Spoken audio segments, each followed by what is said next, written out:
Oi, tudo bom? Meu nome é Vanessa de Lego, eu sou demógrafa e trabalho atualmente no Instituto de Demografia de Viena, na Áustria.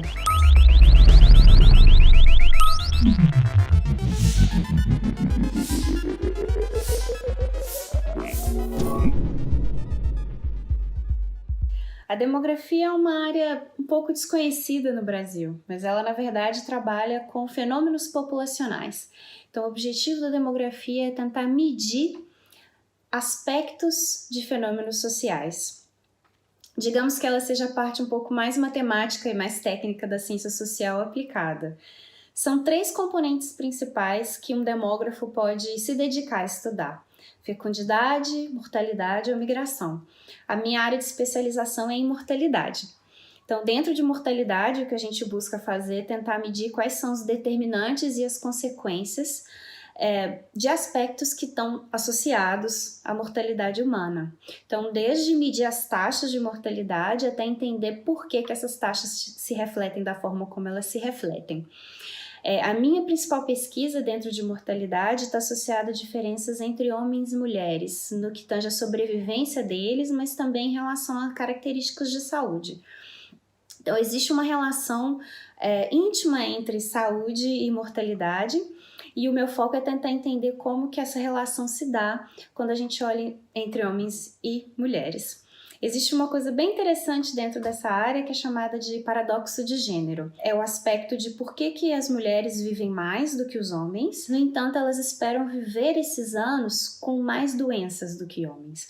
Então, é uma área de pesquisa bem interessante e ela tenta desvendar um pouco esse mistério. E a minha pesquisa aqui no Instituto de Demografia de Viena tem sido principalmente esses diferenciais de gênero e também atuar nesses indicadores de saúde. Então, como que diferenças entre surveys de saúde, questionários, diferenças entre como que cada país reporta, as pessoas reportam também, e cada país reporta questões de saúde, como que isso afeta as estimativas finais. Uma limitação que o Brasil tem, ele tem dados que são muito ricos, mas a gente tem também, por outro lado, diferente de outros países, uma limitação de dados, que a gente possa realmente acompanhar homens e mulheres ao longo da vida deles e entender quais são os fatores associados a isso. Porque, em geral, porque essas pesquisas são caras. Elas são caras, elas demandam tempo, e então é muito difícil você ter um recurso que seja aprovado para 30 anos, que você possa acompanhar, fazer estudos de longo prazo para realmente tentar identificar esses fatores. A forma como eu cheguei aqui em Viena é bem interessante e ela está associada um pouco à contribuição que a gente precisa pensar como brasileiro no ambiente internacional, que foi uma participação minha num congresso. Então, eu vim em Viena para poder apresentar um trabalho. E quando eu apresentei esse trabalho, o atual líder aqui da pesquisa, o atual chefe, ele veio conversar comigo e falou assim: nossa, nosso trabalho está tão alinhado, você está fazendo coisas tão parecidas com a minha, você tem interesse de vir trabalhar comigo? Eu vou começar a desenvolver pesquisas mais nisso, o que você acha? E foi assim que eu vim para cá.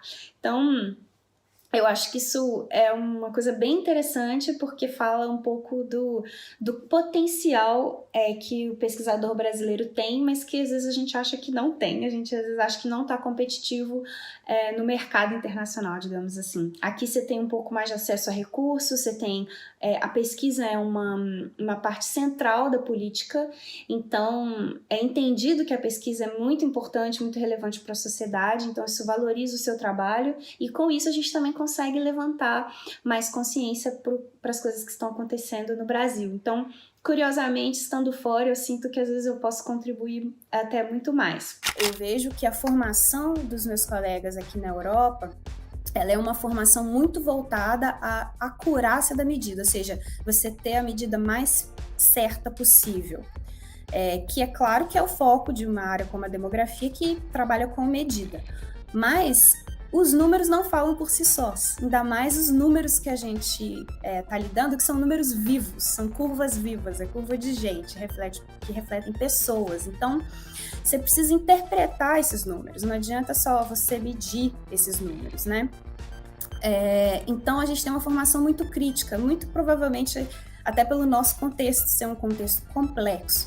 Então, pelo fato do Brasil ser um país muito complexo, um país com muita desigualdade, com muitas características multifacetadas, isso faz com que a nossa formação seja mais crítica, com que a gente nunca olhe um número como dado. A gente sempre tenta interpretar, e isso gera uma curiosidade maior, isso gera uma capacidade de você realmente tentar tirar o máximo daquele resultado. Recentemente a gente também fez um trabalho sobre o coronavírus, uma técnica que a gente desenvolveu para poder tentar estimar o número de pessoas infectadas.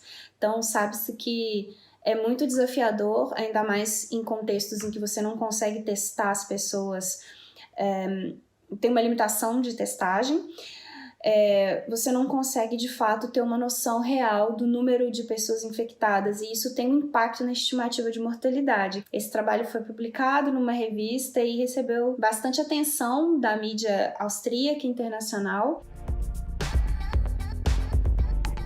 Na verdade, não é uma palavra, mas é uma comida, que é uma comida típica daqui, chama Wiener Schnitzel. E eu escolho Wiener Schnitzel não tanto porque eu gosto, seja meu prato favorito, que nada mais consiste de um bifão empanado, mas porque quando eu cheguei aqui em Viena, eu cheguei num domingo à noite, e é um fenômeno que a gente não está acostumado com o brasileiro, que domingo nada fica aberto, absolutamente nada. Foi em janeiro, dia 27 de janeiro, tava frio, tava nevando, eu estava com o pé quebrado, então, e eu cheguei, o único lugar aberto que tinha para comer, que estava perto do lugar onde eu estava chegando, estava escrito que tinha para comer, era o Wiener Schnitzel.